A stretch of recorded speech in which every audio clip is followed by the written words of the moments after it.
Good morning students, how are you. देखो, कल हमने पढ़ा था राष्ट्रीय आंदोलन का संगठन। तो देखो कैसे कुछ लोग नेताओं ने अंग्रेजों के खिलाफ आवाज़ उठाई थी। फिर धीरे धीरे बहुत लोगों ने मिलकर इस अंग्रेजों के खिलाफ चल रहा संघर्ष धीरे धीरे जन आंदोलन का रूप लेने लगा। जन राष्ट्रवाद का उदय 1919 के बाद अंग्रेजों के खिलाफ चल रहा संघर्ष धीरे धीरे एक जन आंदोलन में तब्दील होने लगा। किसान, आदिवासी, विद्यार्थी, महिलाएं बड़ी संख्या में इस आंदोलन में जुटते गए और कई बार तो औद्योगिक मजदूर भी इस आंदोलन में योगदान देने लगे। 20 के दशक से कुछ खास व्यावसायिक समूह भी कांग्रेस को सक्रिय समर्थन देने लगे। ऐसा क्यों हुआ? पहले विश्व युद्ध ने भारत की आर्थिक और राजनीतिक स्थिति बदल दी थी। इस युद्ध की वजह से ब्रिटिश भारत सरकार को रक्षा व्यय में भारी इजाफा हुआ था। इस खर्चे को निकालने के लिए सरकार ने निजी आय और व्यावसायिक मुनाफे पर कर बढ़ा दिया था। सैनिक व्यय में इजाफे तथा युद्धक आपूर्ति की वजह से जरूरी कीमतों की चीज़ों में भारी उछाल आया और आम लोगों की जिंदगी मुश्किल होती रह गई। दूसरी ओर व्यावसायिक समूह युद्ध के बेहिसाब मुनाफा कमा रहे थे, जैसा कि आप अध्याय 7 में देख चुके हैं। इस युद्ध में औद्योगिक वस्तुएं जैसे जूट के बोरे, कपड़े, पट्टियों की मांग बढ़ा दी और अन्य देशों से भारत आने वाले आयातों में कमी ला दी थी। इस तरह युद्ध के दौरान भारतीय उद्योगों का विस्तार हुआ और भारतीय व्यावसायिक समूह विकास के लिए और अधिक अवसरों की मांग करने लगे। युद्ध ने अंग्रेजों को अपनी सेना बढ़ाने के लिए विवश किया। एक विदेशी युद्ध की खातिर गांव में सिपाहियों की भर्ती के लिए दबाव डाला जाने लगा। बहुत सारे सिपाहियों को दूसरे देशों में युद्ध के मोर्चों पर भेज दिया गया। इनमें बहुत सारे सिपाहियों को दूसरे देशों के युद्ध में मोर्चों पर भेज दिया गया। इनमें से बहुत सारे सिपाही युद्ध के बाद ये समझदारी लेकर लौटे कि साम्राज्यवादी शक्तियाँ एशिया और अफ्रीका के लोगों का किस तरह शोषण कर रही हैं। फलस्वरूप ये लोग भी भारत में औपनिवेशिक शासन का विरोध करने लगे। इसके अलावा 1917 में रूस की क्रांति हुई। इस घटना के चलते किसानों और मजदूरों के संघर्षों का समाचार तथा समाजवादी विचार बड़े पैमाने पर फैलने लगे थे, जिससे भारतीय राष्ट्रवादी को नई प्रेरणा मिलने लगी। महात्मा गांधी का आगमन। इस जन आंदोलन के बाद फिर धीरे से महात्मा गांधी का आगमन हुआ। इन्हीं हालात में महात्मा गांधी एक जन नेता के रूप में सामने आए और गांधी जी ने 46 वर्ष की उम्र में ही 1915 में दक्षिण अफ्रीका से भारत लौटे थे। वे वहाँ पर नस्लभेदी पाबंदियों के खिलाफ अहिंसक आंदोलन चला रहे थे और अंतर्राष्ट्रीय स्तर पर उनकी अच्छी मान्यता थी और लोग उनका आदर करते थे। दक्षिणी अफ्रीकी आंदोलन की वजह से उन्हें हिंदू, मुसलमान, पारसी और ईसाई, गुजराती, तमिल और उत्तर भारतीय उच्च वर्गीय व्यापारी, वकील और मजदूर सब तरह के भारतीयों से मिलने जुलने का मौका मिल चुका था। महात्मा गांधी ने पहले साल पूरे भारत का दौरा किया। इस दौरान वे यहाँ के लोगों को उनकी ज़रूरतों और हालातों को समझने लगे थे। उनके शुरुआती प्रयास चंपारण, खेड़ा और अहमदाबाद के स्थानीय आंदोलन के रूप में सामने आए। इन आंदोलन के माध्यम से उनका राजेंद्र प्रसाद और वल्लभ भाई पटेल से परिचय हुआ। 1918 में अहमदाबाद में उन्होंने मील मजदूरों की हड़ताल का सफलतापूर्वक नेतृत्व किया। आइए अब 1919 और 1922 के बीच के आंदोलन को कुछ गहराई से देखें। रोल्ट एक्ट सत्याग्रह। 1919 में गांधी जी ने अंग्रेजों द्वारा हाल ही में पारित किए गए रोल्ट एक्ट के कानून के खिलाफ सत्याग्रह का आह्वान किया। इस कानून अभिव्यक्ति की स्वतंत्रता जैसे मूलभूत अधिकारों पर अंकुश लगाने और पुलिस को और ज़्यादा अधिकार देने के लिए लागू किया गया। महात्मा गांधी, मोहम्मद अली जिन्ना तथा अन्य नेताओं का मानना था कि सरकार के पास लोगों की बुनियादी स्वतंत्रताओं पर अंकुश लगाने का कोई अधिकार नहीं है। उन्होंने इस कानून को शैतान की करतूत और निपुणवादी बताया।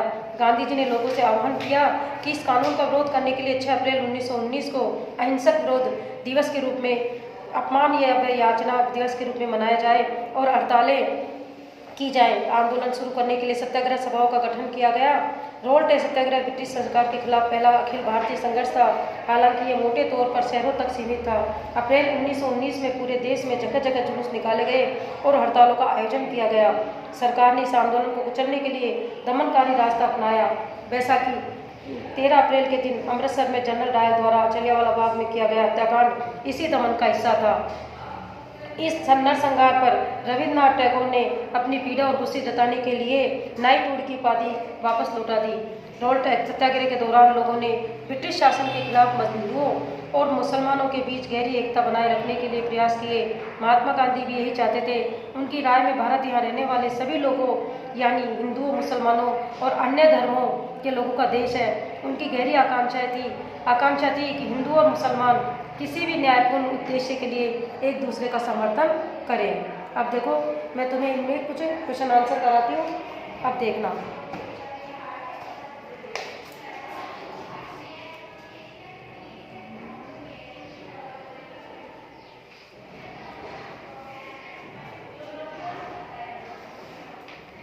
पहला क्वेश्चन था 1870 और 1880 के दशकों में लोग ब्रिटिश शासन में क्यों असंतुष्ट थे। अब आप लोग अपनी कॉपी निकाल लो और उसके अंदर ये क्वेश्चन, पहले क्वेश्चन का आंसर लिखो। इसमें देख लो कि क्या था कि 1857, देखो इसमें क्या है, 1870 से 1880 के दशकों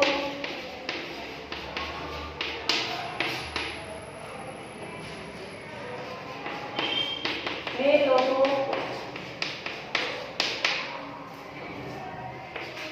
की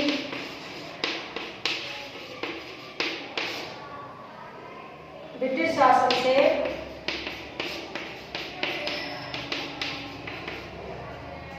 असंतुष्टि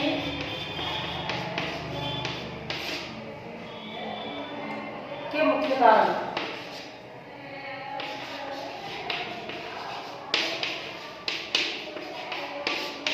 निम्न है। पहला पॉइंट देखो, पॉइंट पे लिखो। पहला पॉइंट है 1878 में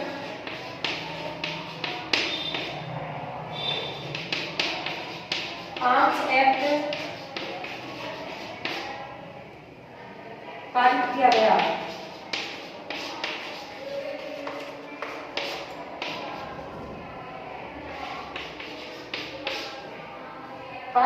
जिसके जरिए भारतीयों द्वारा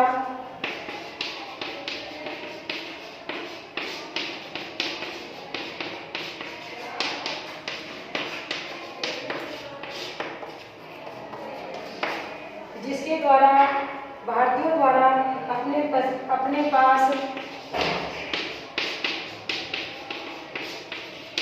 हथियार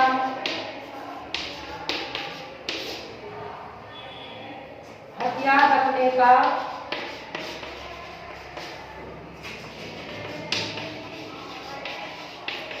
अधिकार छीन लिया।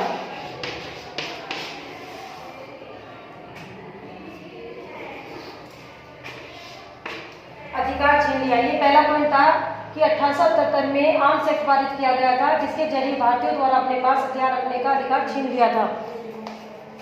अब देखो दूसरा पॉइंट,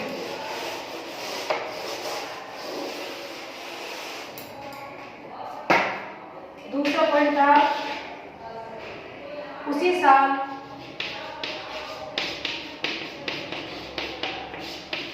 वार्ड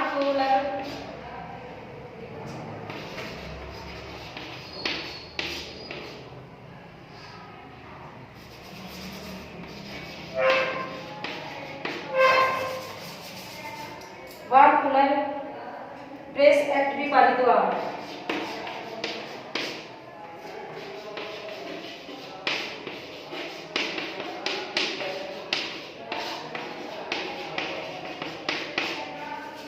दूसरा पॉइंट था उसी साल वार्ड प्रेस एक्ट भी पारित हुआ।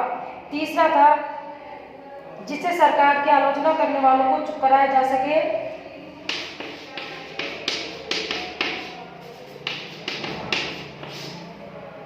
जिससे सरकार की आलोचना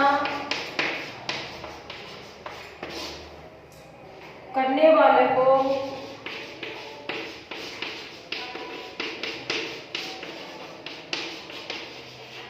चुप कराया जा सके।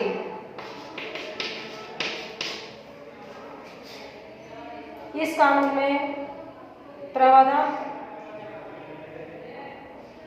जैसे कि अब है चौथा पॉइंट, 1883 में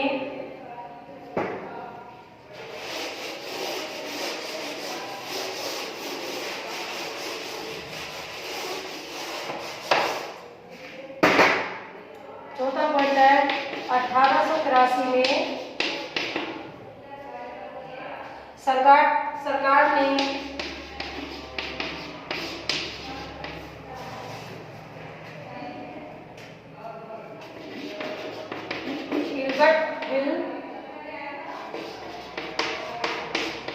हिल्बर्ट बिल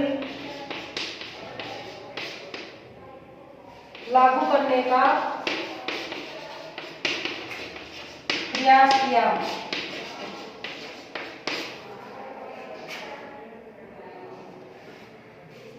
चौथा था पाठ का है भारतीय न्यायाधीश भी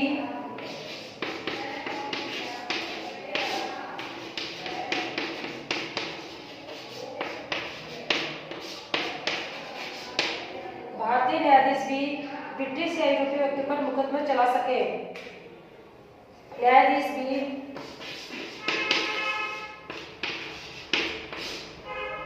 ब्रिटिश या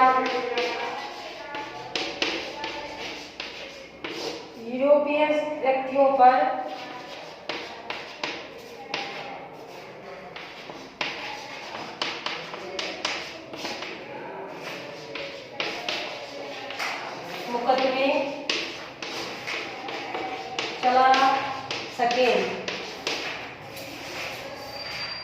मुकदमे चला सके। अब है छठा पॉइंट,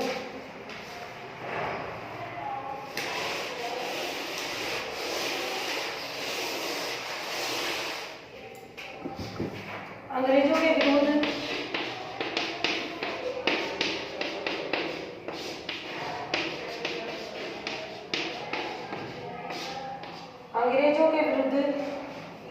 अंग्रेजों के विरोध की वजह से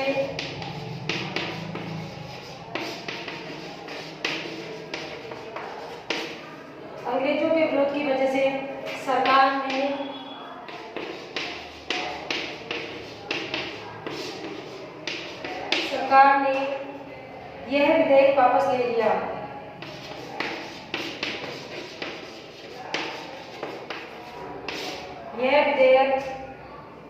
ले लिया।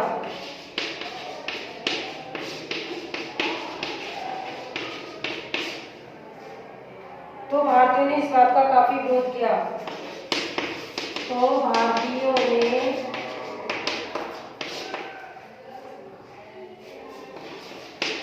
इस बात का